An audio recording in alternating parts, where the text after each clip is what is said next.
Bienvenue dans ce nouveau billet de la Bourse sans stress, numéro 49, en date du jeudi 9 avril 2020, car les marchés étaient fermés vendredi. Je vous propose au sommaire, donc j'ai modifié un tout petit peu, donc que nous disent les marchés US, où est-ce que nous en sommes donc le 9 avril, et que nous dit la rue sectorielle. Et puis également, je vais vous donner un petit cadeau, une chose à suivre et qui est très très très importante. Je vous propose, on y va. Alors, que nous disent les marchés US? Alors, on va voir comme à l'accoutumée le SP 500, le Dow Jones, le Nasdaq 100 et le Russell 2000. Et j'ai apporté juste un petit complément d'information, c'est de regarder les taux d'intérêt. Parce que simplement, ils nous donnent, si vous voulez, la capacité des marchés à pouvoir acheter à peu de frais puisque les taux sont bas. Alors, je vous propose, on y va tout de suite sur les graphes. Le SP 500, à travers l'ETF SPY. Bon, alors on ne va pas remonter le temps, on l'a déjà fait, etc. Donc là, on en avait déjà parlé il y a quelques temps, on a effectivement une belle baisse et en même temps, on a eu un retracement donc vers le nord en deux temps. Bon, alors effectivement, on avait vu comme quoi on avait retracé à 38%, hein, j'arrondis, voilà. Et ici, et ben tout compte fait, on pensait peut-être que ça allait repartir vers le sud directement. Et ben non, on a retracé à 50%. Bon, alors avec un beau doji concernant jeudi. Bon, alors il y a quand même quelque chose d'important à voir, ok, parce que on peut être attiré à revenir sur la moyenne mobile, donc il va servir de résistance, hein, la moyenne mobile 50 jours, ok, ou bien on peut repartir vers le sud. Bon, c'est les marchés qui vont quand même un peu décider et c'est pas moi. Donc là, on a mon petit fil conducteur, donc la moyenne mobile 10 jours. Bon, on est un petit peu écarté, on va peut-être revenir la tester, mais simplement prendre une position actuellement, si vous voulez, bah non. Parce qu'il y en a beaucoup quand même qui se sont fait avoir. Alors je vais retirer, voilà, le retracement, on enlève, voilà. Il y en a beaucoup qui se sont fait avoir parce que on a retracé ici à 38%, donc on s'imaginait comme quoi on pouvait repartir vers le sud. Ok, et eh ben non, les marchés sont beaucoup plus forts qu'on pourrait le penser. Bon, par contre, je vais vous dire quand même quelque chose d'important qu'il faut garder en mémoire. Pendant toute la phase de baisse ici, vous avez une augmentation et on voit bien le volume moyen. Hein, je vais même le mettre en grand écran. On a une augmentation des volumes, ok. Par contre, pour le retracement, ça se voit tout de suite. On a une diminution déjà du volume moyen et en même temps, pour la clôture de jeudi, bon, on peut pas dire comme quoi les volumes ici sont supérieurs à ce qu'on a pu avoir dans la phase donc de chute. Bon, donc attention, attention. Bon, si maintenant on regarde le Dow Jones, alors vous allez voir comme quoi il y a des similitudes. Si vous voulez, là aussi, je pense qu'il y a beaucoup de vendeurs à découvert qui se sont fait avoir, qui pensaient comme quoi on allait repartir. Et puis, bah, tout compte fait, bah, les marchés sont plus forts. Et puis, bah, ces vendeurs à découvert, eh ben, bah, ils se sont retrouvés un petit peu squeezés. Donc, bah, ils ont racheté leur position, ce qui a fait progresser, si vous voulez, les cours. Bon. Alors là, même constat. On retrace à 50% pour le Dow Jones. Hein, ce sont des zones, hein, on ne va pas chercher le millimètre. Hein, ok, ce sont des zones. Même constat, même chose. Ok. Et si demain le cours il va retester la moyenne mobile 50, oui peut-être. Est-ce qu'il va revenir tester la moyenne mobile 10 jours? Oui peut-être. Et est-ce qu'il va aller encore plus bas? Oui peut-être. Je n'ai pas la boule de cristal, c'est simplement des constats. Bon, il y a un constat là aussi, hein, c'est que la moyenne mobile 50 jours a croisé à la baisse la 200, bon, la 200 jours, hein, puisque je suis ici en délit, voilà, excusez-moi. Donc, même chose. Alors, si vous voulez, il faut être quand même relativement prudent. Et même constat, si vous voulez. Vous voyez, comme quoi, là, les indices, ils nous disent tous la même chose. Bon, là, pour l'instant, on en a vu que 2, mais on va voir les autres. Eh bien, même chose, forte progression des volumes pendant la phase de baisse. Mais pendant le retracement, là, est-ce qu'on a des volumes qu'on, alors, extraordinaires? Non, pas du tout. On a des volumes qui ont eu tendance à baisser sur les phases de retracement vers le nord. Bon, donc là aussi, il faut faire extrêmement attention. Les marchés sont un peu manipulés, je voudrais pas dire. Ok, donc c'est pour ça que rentrer dans la danse maintenant, si vous voulez, bon, il faut y aller quand même, si vous voulez, avec beaucoup d'attention et de précaution. Parce que vous dire comme quoi on va repartir vers le nord ou vers le sud, ben, j'en sais rien, si vous voulez. Donc voilà. Et là, même constat, un petit doji. Le Nasdaq 100. Bon, alors le Nasdaq 100, eh ben, si vous voulez, même constat. Hein.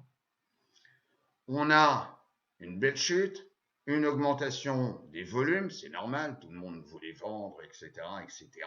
Et puis là, rebond, on retrace là aussi à 50%, vous voyez, avec là aussi pour le QQ le jeudi un doji, bon, ok. Est-ce qu'on va aller vers la moyenne mobile 50 pour la tester? Il est peut-être probable. Est-ce que là aussi la moyenne mobile 10 jours est montante? C'est normal parce que là, effectivement, on a eu un retracement donc en 3 temps, 1, 2, 3, ok, hein, ce qui marche dans un sens marche dans l'autre. Et bon, est-ce qu'on va venir la tester ou est-ce qu'on va revenir plus au sud? Parce que peut-être cette zone-là, on va peut-être la retester, peut-être, peut-être. Et même constat, en termes des volumes, ok, je me répète, eh ben les volumes, là, même chose. Hein. On n'a pas des volumes exubérants, on n'a pas de... Non, il n'y a pas grand-chose. Donc dans ces phases-là, faites attention. Voilà. Comme je vous l'ai dit déjà plusieurs fois, il vaut mieux rien faire que s'obliger à faire quelque chose. Voilà, c'est mon petit message, en tous les cas pour ce billet numéro 49. Alors maintenant, si on regarde, donc, IWM, le Russell 2000. Bon, alors lui, par contre, contrairement aux trois autres, il n'a retracé pour l'instant que, ben, c'est vrai qu'il était tombé aussi bas, hein, mais il n'a retracé que de 38%.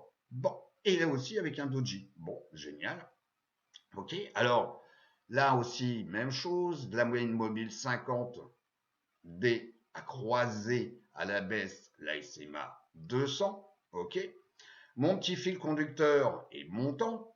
Alors, est-ce qu'on va venir tester la moyenne mobile 50? Bah, peut-être. Ou tester par la même occasion le retracement donc de Fibonacci à 50%. Ok, bah peut-être, peut-être. Ok, ou retester la moyenne mobile 10 jours, ou aller de nouveau plus bas. Bon.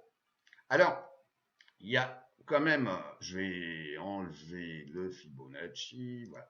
Tac, terminé. Bon. Alors, même chose, hein, le constat sur l'augmentation des volumes. Et là, par contre, pour IWM, on a des volumes, bon, la valeur moyenne des volumes est flat. Bon. Alors, c'est pour ça que, par exemple, sur les top gainers, on a trouvé pas mal de middle et small cap, ok, capitalisation, ok, parce qu'effectivement, on va le voir juste après, c'est vrai que le IWM a bien réagi ces derniers jours. Voilà. Par rapport à des plus grosses structures, hein, des big hein, sociétés, etc., etc. Donc le Russell 2000, donc c'est bien comporté à travers parce qu'on est allé piocher des petites sociétés qu'on avait fortement baissées, on rentre, on sort, etc. Bon, voilà. Donc pour IWM, alors faites attention. Les marchés peuvent faire exactement, c'est ce qu'ils vont faire d'ailleurs, ce qu'ils veulent.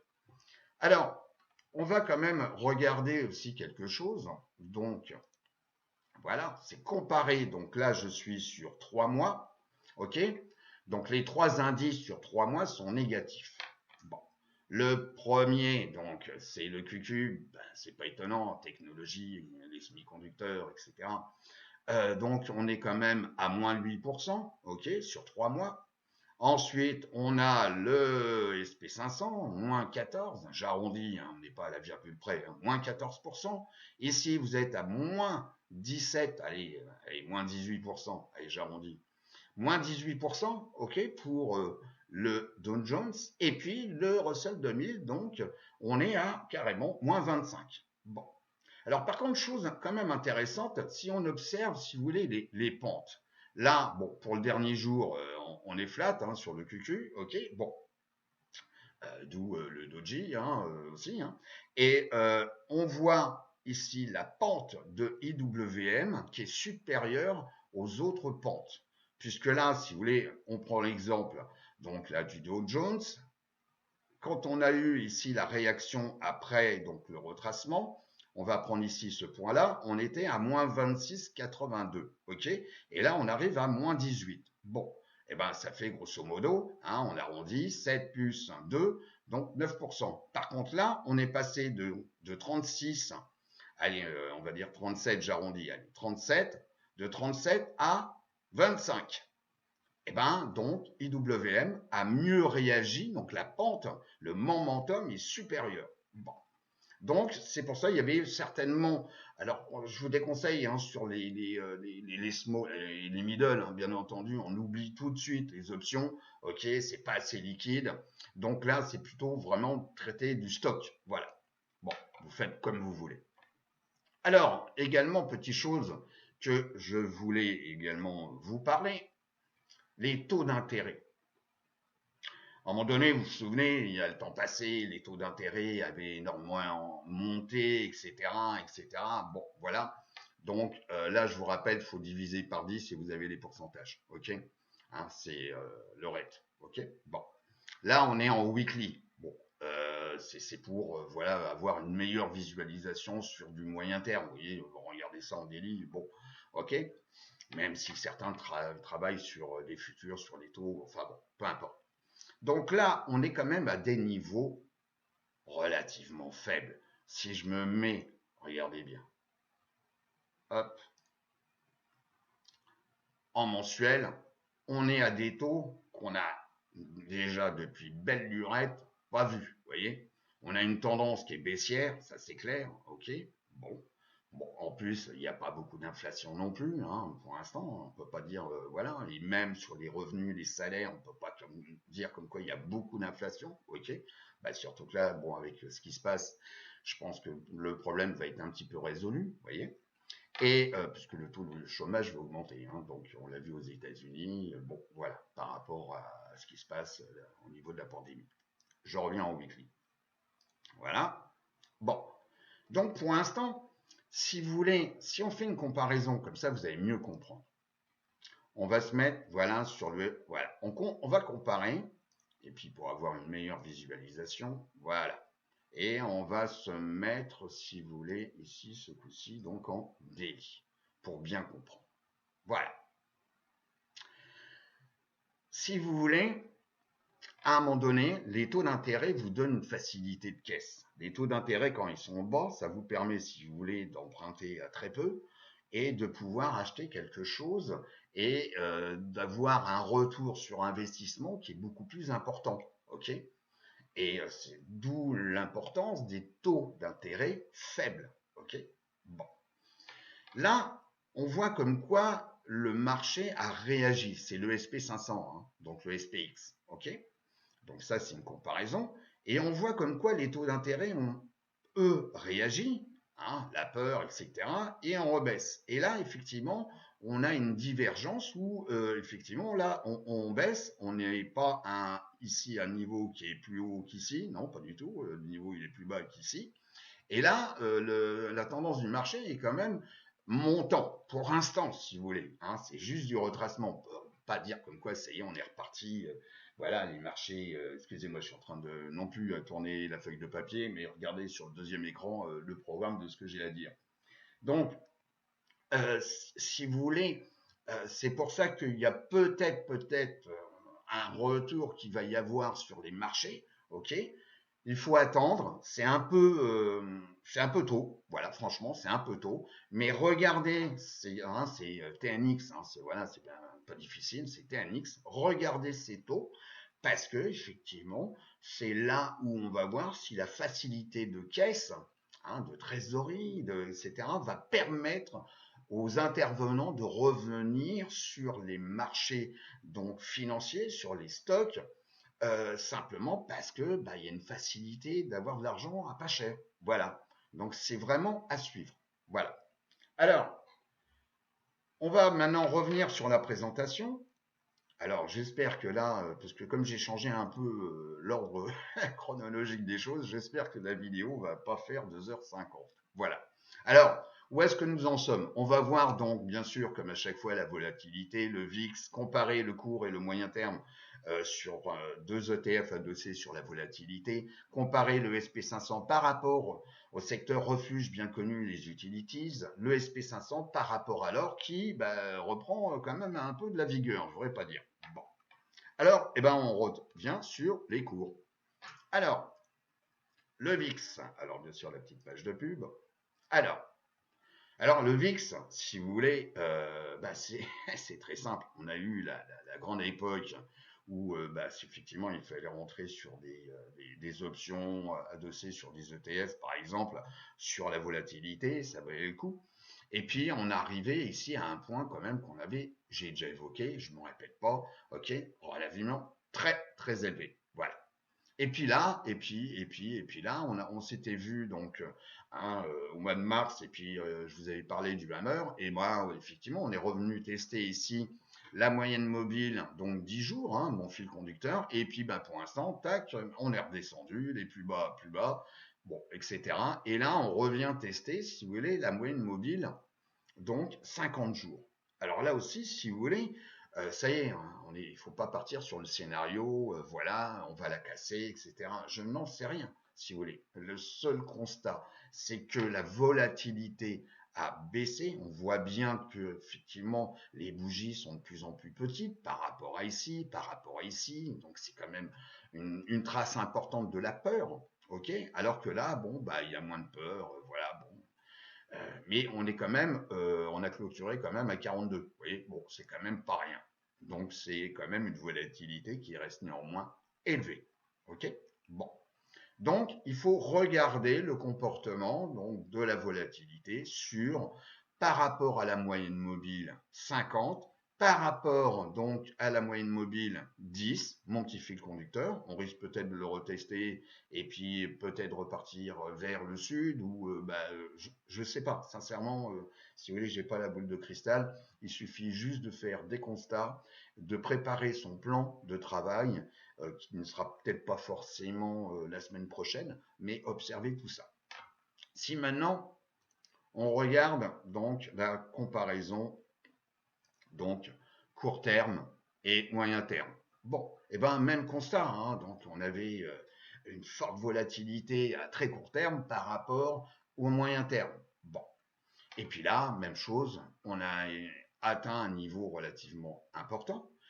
On est venu jouer avec la moyenne mobile 10 jours, mon petit fil conducteur, et on est passé en dessous. Et puis là, même chose, hein, on voit bien que les bougies ont des corps de plus en plus petits, excusez-moi, et on se rapproche de la moyenne mobile 50. Bon, alors est-ce que on va tester de nouveau la 10 jours? Je ne sais pas, mais en tous les cas, la 10 jours, elle est bien quand même baissière pour l'instant. Mais à noter quand même que la moyenne mobile 50D de la comparaison a croisé à la hausse la moyenne mobile 200D et que la 200D commence à être franchement plate. Alors, là aussi, il ne faut pas se précipiter sur les marchés, il faut simplement être prudent et quitte à rien faire, au moins comme ça, vous aurez l'esprit tranquille. Voilà. Alors, on va maintenant, parce que là, c'est pas préparé, il faut que j'y aille avec la mimine. Voilà. Donc, on a également la comparaison du SPY avec le secteur des utilities. Alors, et là, bon, si vous voulez, on a eu une belle réaction, tout ça, on l'a évoqué, on est bien en délit, ok. Bon, pour l'instant, on est à l'intérieur d'un canal horizontal, vous voyez, hein, donc voilà, on est dedans. Bon, les utilities ont peut-être pris le pas, donc le 9 avril, ok, bon, si vous voulez, pour l'instant, c'est pas clair. Donc, si vous voulez, on peut pas dire comme quoi, voilà, ça y est, le secteur des utilities est reparti comme une furie parce que la peur, etc. Pour l'instant, c'est pas clair. Et quand c'est pas clair, eh ben, moi personnellement, je ne fais rien. Voilà, tout simplement. On va comparer également, donc, par rapport à l'or. GLD. Voilà. Hop. Bon. Alors là, effectivement, on voit bien comme quoi bah, le SP500 a été plus réactif à la baisse hein, que l'or. Ok, et puis bah, là, on est arrivé donc sur le niveau de 1,50, ok, de la comparaison. Et puis là, bah, action, réaction, on est venu tester le petit fil conducteur, ok, et puis on est passé au-dessus, on est revenu tester, on l'a cassé, et puis bah, voilà, on en est là. Bon. Alors l'or a bien monté. Hein. Si on regarde ça directement, voilà, GLD. Bon, vous voyez comme quoi, c'est très simple. L'or, on est arrivé sur des niveaux qu'on n'avait pas rencontrés depuis belle lurette. Et je vais me mettre en plein écran, comme ça on verra mieux.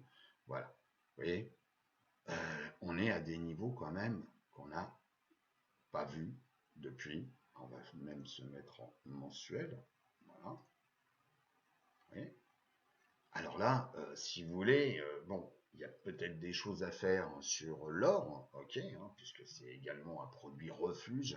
Mais si vous voulez, ce produit refuge, soit c'est vraiment la peur de la catastrophe à travers le monde, soit c'est simplement l'inflation qui va repartir à la hausse. Donc, ça veut dire aussi peut-être des taux d'intérêt qui risquent de remonter. C'est pour ça qu'il faut mettre tous les éléments, si vous voulez, à plat et les analyser. Parce que là, effectivement, on voit bien comme quoi on était dans une zone de congestion. On est en mensuel, vous vous rendez compte.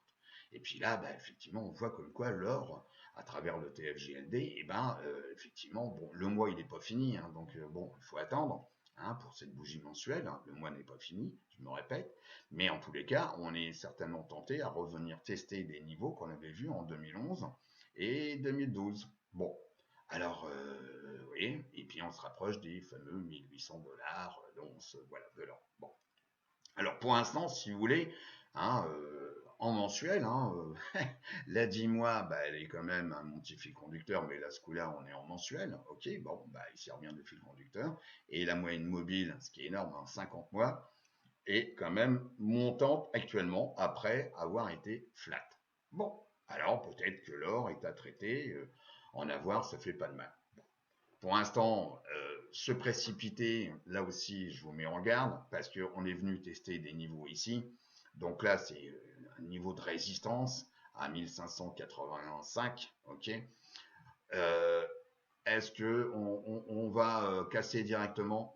Je sais pas. Hein. Il faut regarder quand même la moyenne mobile 10 jours ici, qui va certainement servir d'aimant, ok, donc de support. Mais en tous les cas, bon, la moyenne mobile 200, elle est montante. La 50, puisque je suis en délit, hein, je me répète, et la 50, elle est montante aussi. Bon, alors, bah, c'est à suivre, c'est à suivre. Moi, personnellement, je ne prendrai pas tout de suite de l'or ou simplement des stocks, hein, comme, je sais pas, AU, bien connu, voilà, AU, tac, voilà, voilà, Anglo Gold, voilà, c'est pas de la pub, hein, c'est pas de la recommandation, voilà. Ça aussi, c'est peut-être une société à traiter, voilà, donc soit l'ETF, soit puis bon, vous avez une minière, bon, enfin, voilà, ça c'est une minière, hein. Ok, donc vous avez plein de choses à traiter, voilà, vous avez GDX aussi, comme ça, bah, voilà, on fait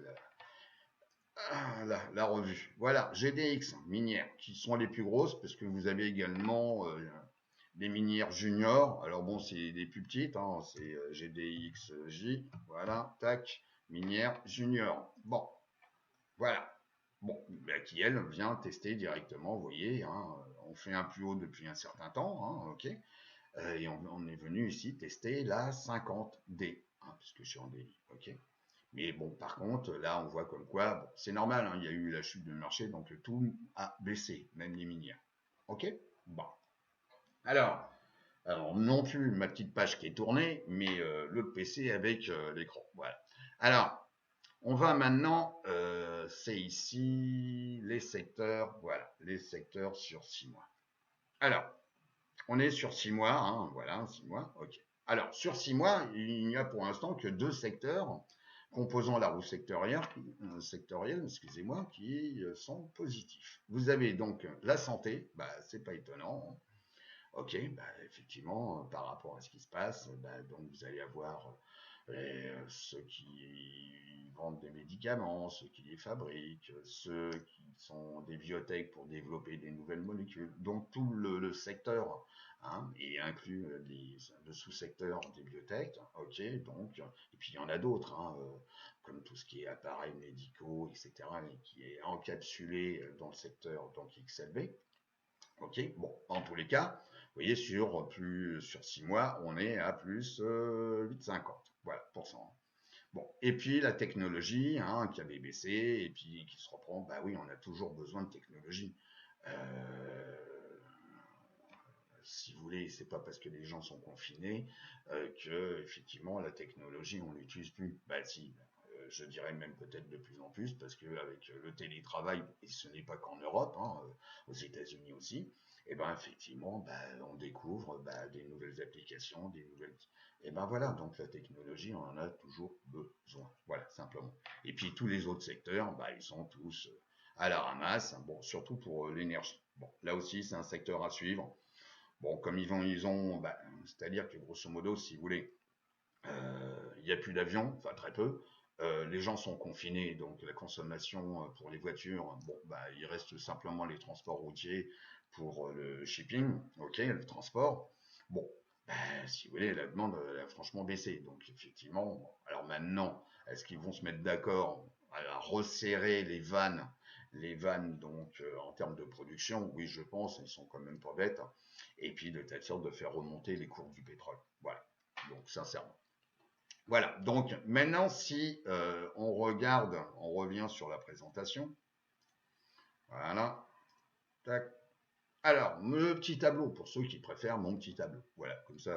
Donc, je vous rappelle qu'ici, il n'y a pas que les secteurs, il y a également les sous-secteurs que je suis, moi, perso. Voilà. Bon.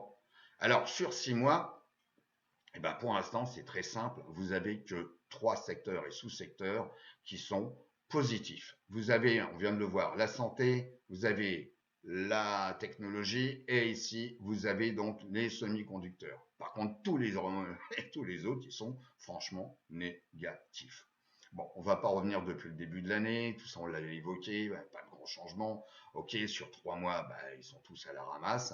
Par contre, vous voyez comme quoi c'est intéressant parce que sur 5 jours, hein, c'est 5 jours glissants, hein, donc si vous voulez, c'était le vendredi de la semaine dernière jusqu'à jeudi, hein, c'est 5 jours glissants, hein, le 5D ici, hein, ok.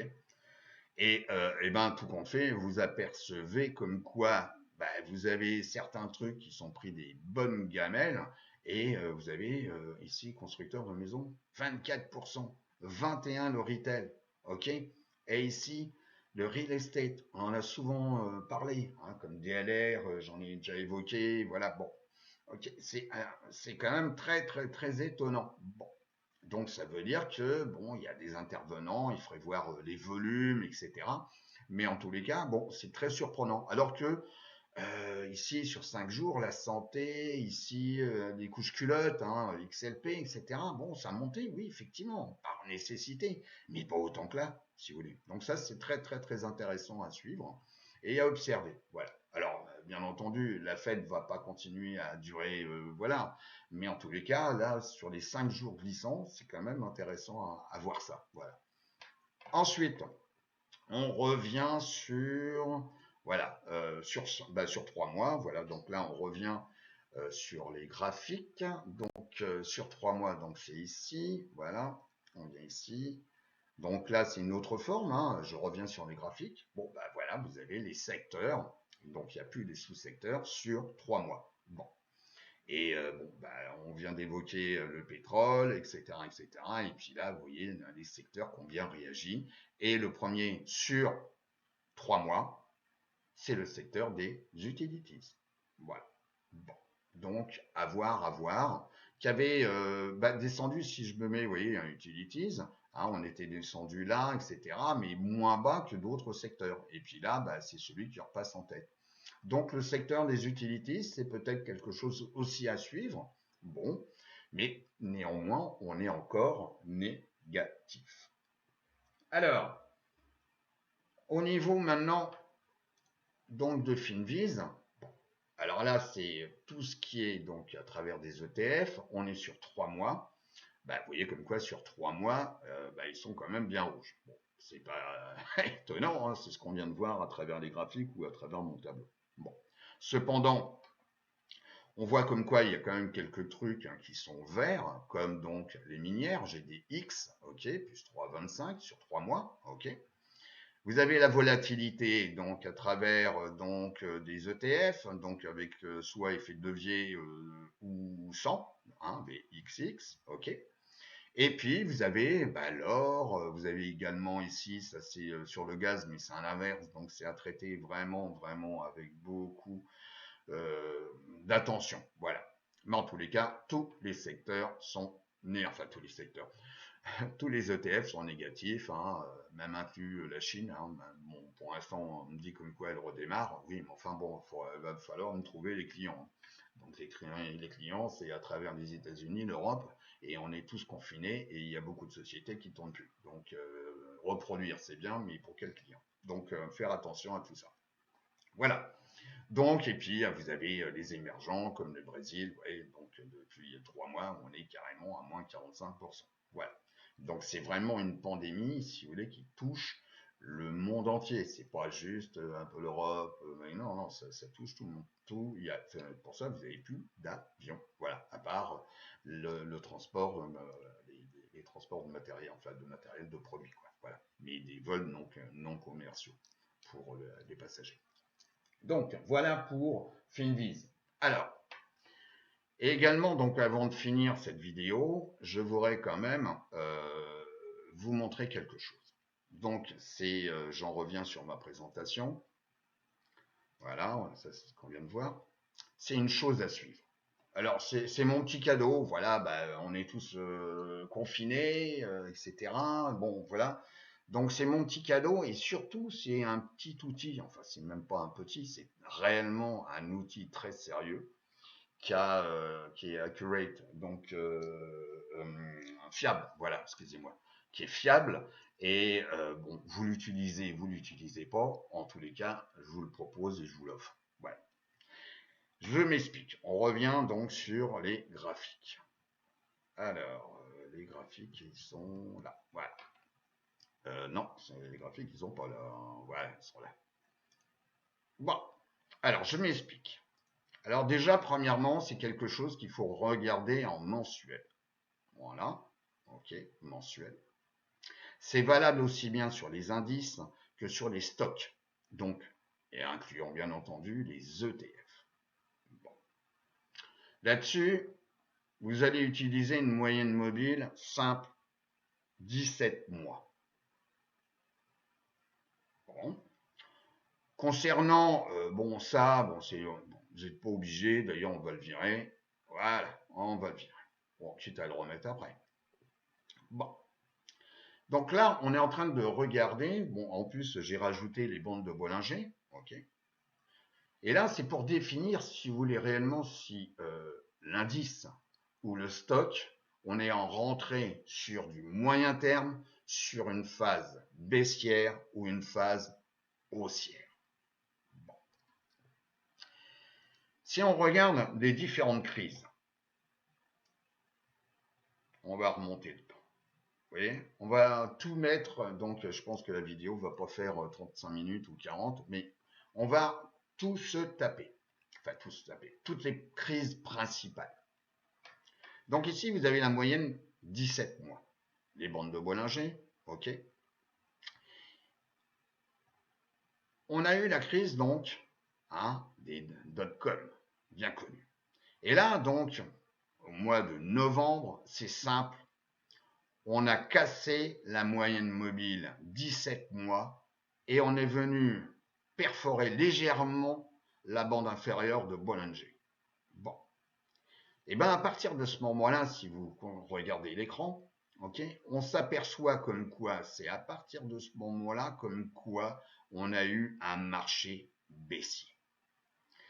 C'est pas tellement le premier mois qu'il faut voir, c'est voir les mois suivants. Les mois suivants, on était en dessous de la 17 mois, la moyenne mobile 17 mois.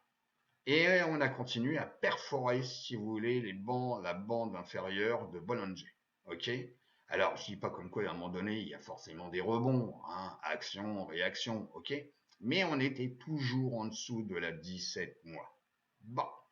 Et puis là, on est arrivé à des niveaux plus bas qu'on a testé une deuxième fois. C'est pour ça que, pour ce qui nous concerne actuellement, ça risque peut-être de se produire. Mais si vous voulez, je ne suis pas devin.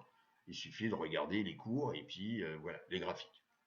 Mais par contre, vous voyez que en mai 2003, c'est à partir de ce moment-là que les marchés sont repartis à la hausse.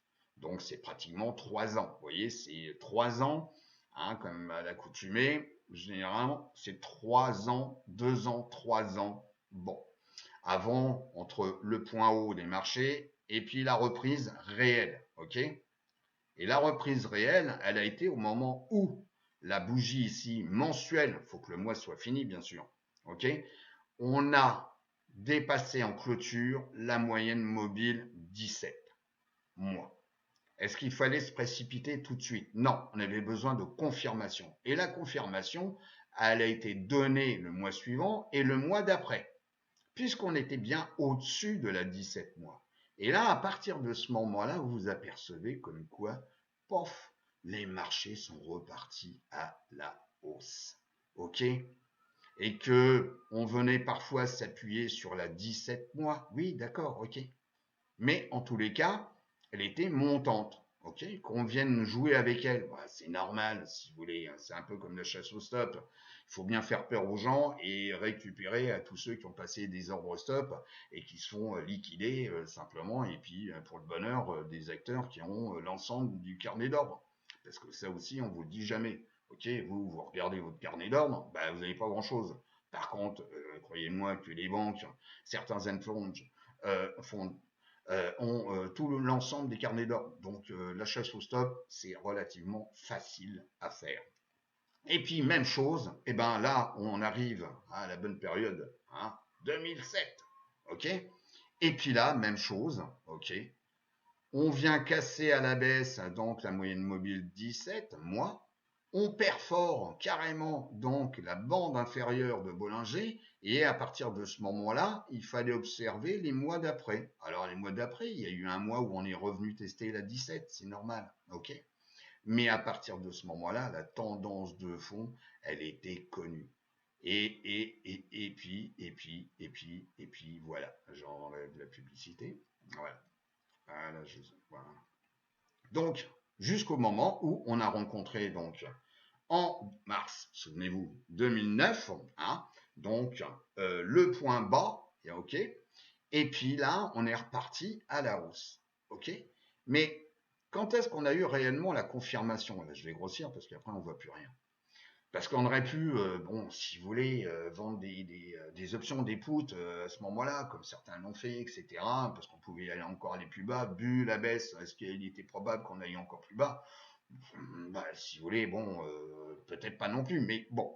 Mais par contre, en termes d'investissement, ok, c'est à partir de ce moment-là, donc en septembre 2009, où on a clôturé au-dessus de la 17 mois, ok. Et puis en même temps, vous voyez comme quoi la pente, elle avait, là on avait une grande vitesse, vous voyez, un gros momentum sur la moyenne mobile. Et puis là, elle commençait à changer de vitesse à la baisse.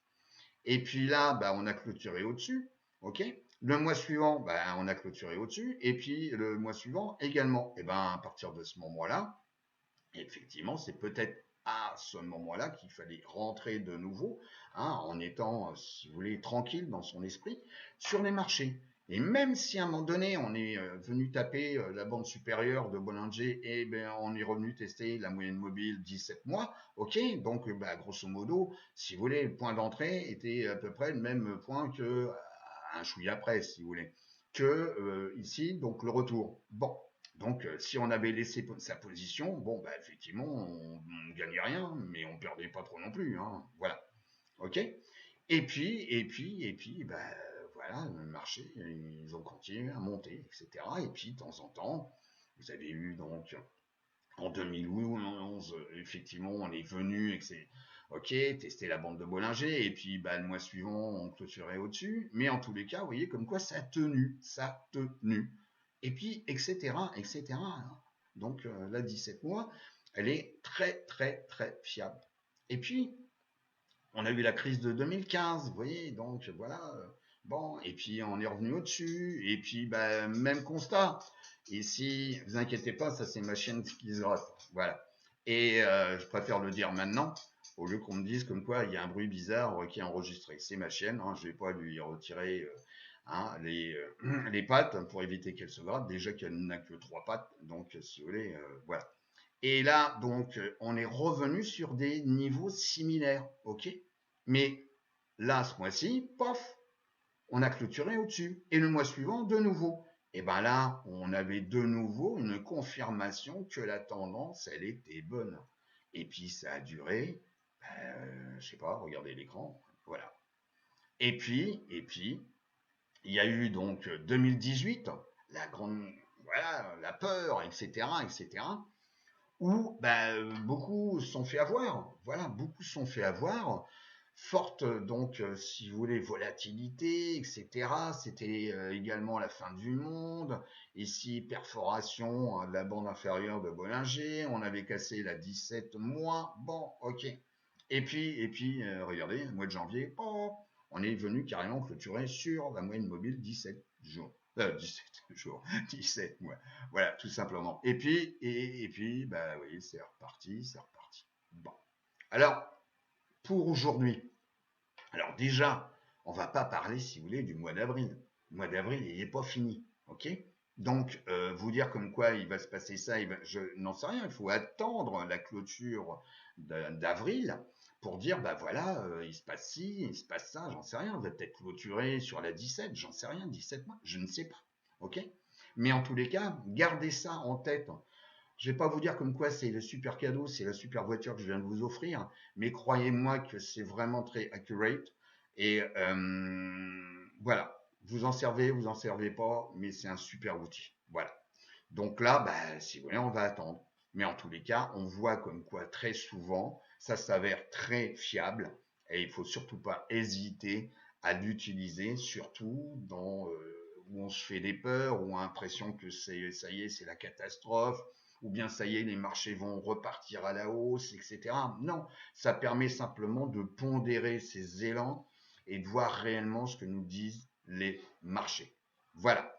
Donc, on va revenir à la présentation. Voilà. Donc, eh ben, en tous les cas, je vais vous souhaiter, pour ceux qui vont trader, je vais vous souhaiter une excellente semaine de trading.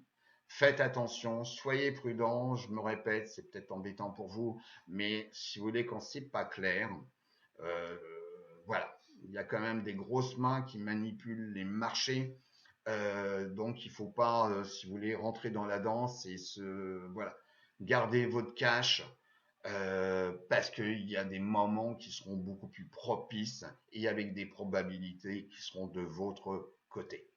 Je vous souhaite en tous les cas une bonne semaine et je vous dis à très très bientôt. Au revoir.